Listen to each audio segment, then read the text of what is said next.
Idol All for One segment na Itbulaga kanina. Binulaga ng Dabber Cats ang birthday boy na si Jose Manalo. Happy birthday!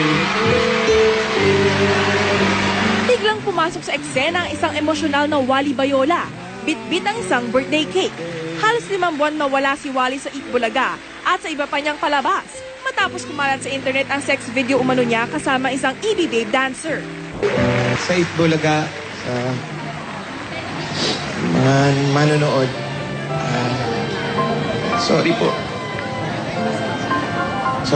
sa nagawa akong kasalanan.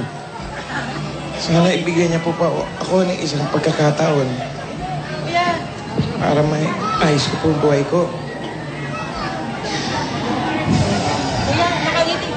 Patawad po sa inyo po lahat. Sorry po. Alam naman natin na pinagsisihan mo na kung man yung mga pagkakamali na nagawa mo sa buhay mo. Sana maging maayos na yung buhay mo, yung pag-iisip mo, at kung ano man yung mga nasa utak mo. Happy birthday to you. Kasunod nito, sinama na ulit ni Jose at Paolo Ballesteros si Wally sa akyat bahay